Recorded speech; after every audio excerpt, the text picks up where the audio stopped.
You know how sometimes things just spiral and you look back and think, huh, I probably should have seen that coming. Yeah. Well, that's exactly what happened with me and Liam. I'm Savannah, by the way, 28.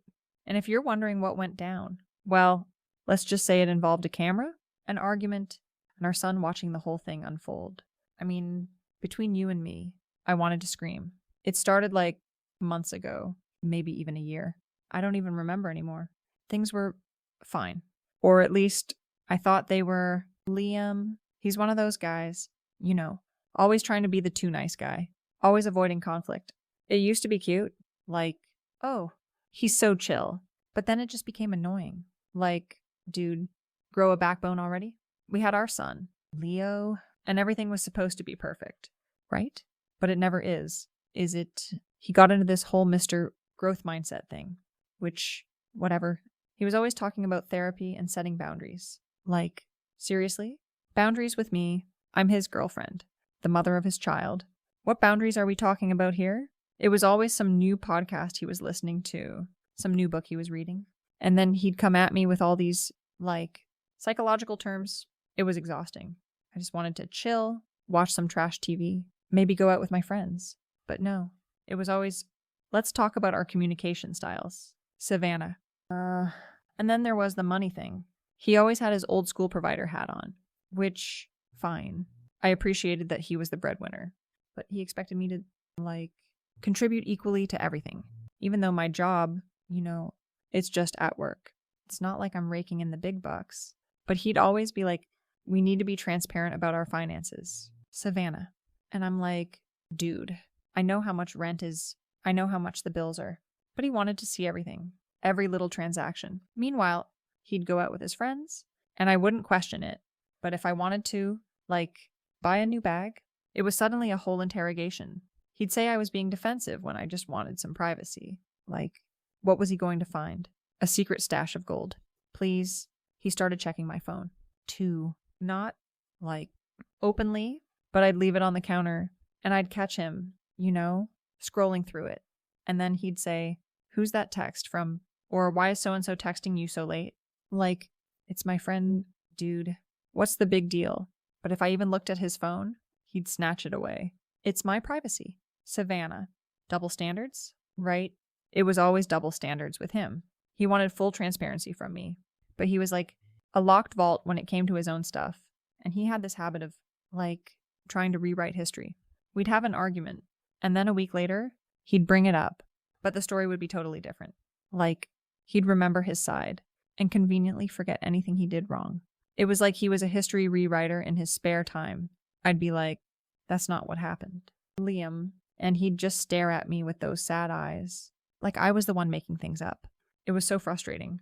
Our arguments, they were always the same. He'd bring something up, usually some tiny thing, like why I hadn't put my dirty clothes in the hamper, and it would escalate. I'd try to explain, or I'd just shut down, because what's the point, right? And then he'd get all frustrated and say, why do you always shut down? Savannah. And I'm like, because you're being dramatic? Liam. It's not that serious. He'd say I was invalidating his feelings. But honestly, sometimes he was being dramatic. He also had this thing where he'd compare me to other people, not like openly, but he'd say things like, my friend Mark's girlfriend, she always makes him dinner when he gets home. Or my coworker, Sarah, she's so good at managing her budget. And I'm like, dude, I'm not Mark's girlfriend. I'm not Sarah. I'm me. And it just made me feel like inadequate. He was always a comparison creator, even though he probably didn't even realize it. Or maybe he did.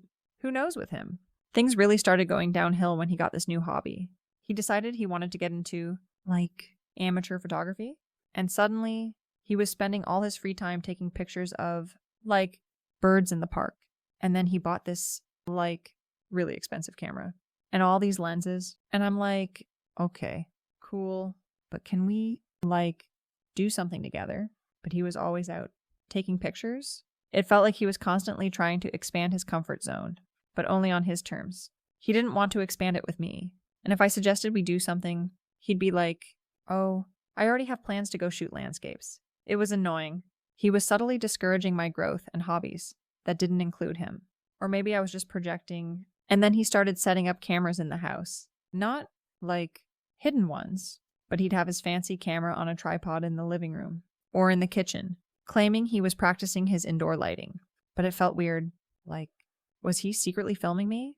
I mean, probably not, but the thought crossed my mind. He was like a breathing privacy invader, but he'd never admit it. And he'd always say, I'm just trying to get better at my craft. Savannah? Like I was supposed to be impressed. He'd also get really, intense about his past. He used to be a little wilder when he was younger, but he'd changed. Apparently, he was like a reformed wild boy, always trying to overcorrect for his past mistakes. And he'd bring up his old issues, like, I used to be so bad with money, or I used to get into so many fights. And he'd say he was worried about me. Like, I just don't want you to make the same mistakes I did. Savannah. But it always felt like he was weaponizing his past, using it to, shut down any conversation about my life. He'd turn his weaponized vulnerability into a reason I should just listen to him. One night, we were having dinner, and he brought up something about my work. I had mentioned a coworker, Kevin, who I sometimes, got coffee with before work. And Liam suddenly goes, so, are you and Kevin, dating? And I'm like, what? No, he's just a coworker. But he wouldn't let it go. He was all, well, you seem to spend a lot of time with him. And I'm like, dude, it's coffee. It's professional. But he was totally jealousy wrapped as concern. He'd question my friendships. But if I ever asked about his, he'd get all defensive. Things came to a head last week. It was a Tuesday.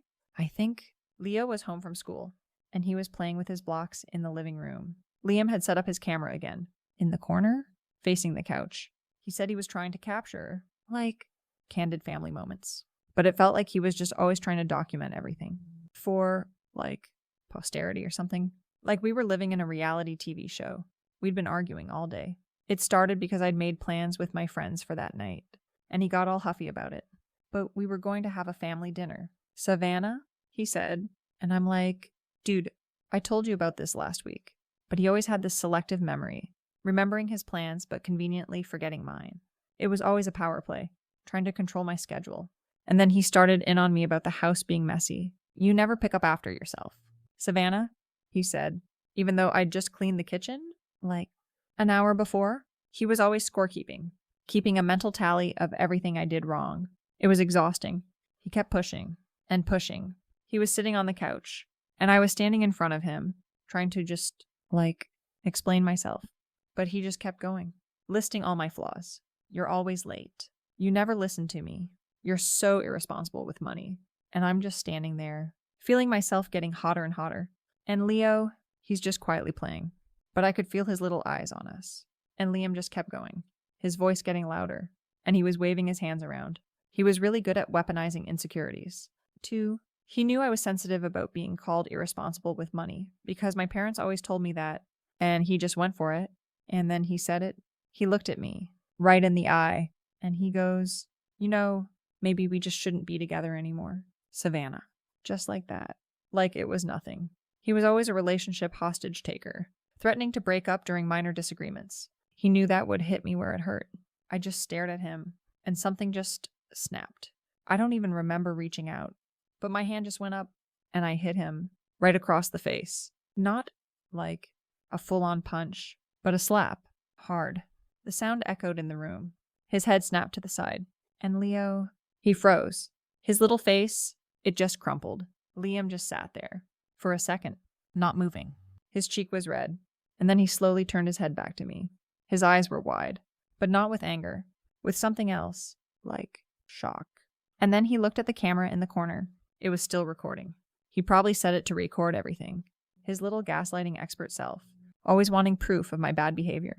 You hit me. Savannah, he said, his voice quiet. Too quiet. And I just stood there, my hand still stinging. My mind was racing. Oh my God. I just hit him in front of Leo and the camera. Panic started to set in. He got up, slowly. He didn't say another word. He just walked over to the camera, stopped the recording, and took the memory card out. He put it in his pocket. And then he walked into our bedroom and closed the door. I just stood there, staring at the closed door. My heart was pounding. Leo was just staring at me, his eyes huge. He didn't cry. He just looked at me. And that's when it hit me. Like a ton of bricks. What had I just done? A few minutes later, I heard sirens, and then a knock on the door. It was the police. Liam had called them. Of course he had. He always wanted to be the victim. He always wanted proof. They came in, 2 officers. They were calm, professional. They asked Liam what happened. He just pointed at me and then at his red cheek, and he said, "She hit me." They asked me what happened. I just stood there, frozen. I couldn't even speak. All I could think about was Leo, who was still just staring now at the officers. And then I started to cry. Not like fake tears, but real ones. I was scared. I was so scared. They asked Liam if he wanted to press charges. He looked at me, then at Leo, and he just nodded. "Yes," he said, "I do." And that was it. They arrested me, right there, in my own living room, in front of my son. They put handcuffs on me. My wrists felt so small in them. And as they led me out, Leo just stood there, clutching his blocks. He didn't say anything. He didn't cry. He just watched me go. And Liam, he just stood there, watching too. He had this look on his face, like, finally, like he'd won. The police station was awful. I was put in a holding cell, cold and smelly. I tried to call my mom, but I couldn't get through. My phone had been taken. I just sat there, feeling numb. All I could think about was Leo, and what Liam must be telling him. Eventually, my mom got a call from the police. She came down, frantic. She tried to get me out, but it was too late. The charges were domestic assault. I had to wait for a bail hearing. It felt like a lifetime. The next day, I went before a judge. Liam was there, with his lawyer. He looked all sad and wounded. I almost laughed. He was such a good actor. The judge set a high bail and a restraining order. I couldn't go near Liam or Leo, my own son, my own home. Just like that. Gone. My mom managed to post bail, but it drained her savings. I felt bad. I really did. But what else was she supposed to do? It was his fault for calling the cops anyway. I had to move in with my mom. Her place is tiny, and she's always, watching me, judging me. She keeps asking me if I've reflected on my actions. What's there to reflect on? He pushed me. He made me do it all. He was always so good at gaslighting me, making me question my own perceptions and memory. Even now, he's probably telling everyone that I'm some kind of monster. I tried to call Liam, but he wouldn't answer. His lawyer sent me a letter saying I wasn't allowed to contact him, and then he filed for full custody of Leo. Full custody. My son, my world just shattered. The court dates were grueling. Liam had that video, the one where I hit him. It was played in court. It was awful. My lawyer tried to argue self-defense, emotional distress, anything, but it just looked like I hit him. Because I did. And Liam, he had his sad eyes on, and he talked about how he was just trying to de-escalate the situation, and how he was terrified for his son's safety. He was such a good liar. He was always good at presenting a different face to the public than he did in private. He was always public versus private persona, supportive in front of friends, critical when alone. The judge ruled against me. Liam got full custody. I get supervised visitation, a few hours a week, a few hours, with my own son. It's like a punishment. And I have to pay him child support, which, where am I supposed to get that money? My job. It's not even a great job. And now I have a criminal record. My boss, they're at the office and they're not happy about it. I might even lose my job. And then a few weeks ago, I saw him on Facebook. He'd changed his relationship status. He was with someone new. Some, yoga instructor. She looked all, serene and calm. And in the picture, she was smiling at him. And he was smiling back. And they were holding hands. It was like he'd just replaced me. Just like that. After everything we'd been through. He moved on so fast. And he looked happy. Genuinely happy. And Leo, he looked happy too. In the pictures he posted with her. They were all, a happy family. And I was just out. He's posting all these relationship highlights with her. Completely ignoring the real problems we had. He was a validation seeker even then. And now he's just doing it with her. It's disgusting. I heard from a mutual friend, which, by the way, most of my friends have, disappeared since this all happened. Because Liam's probably been telling them all these stories that he's moving to Dallas with the yoga instructor. And Leo, they're moving to Dallas, and I won't be able to see my son. Not easily.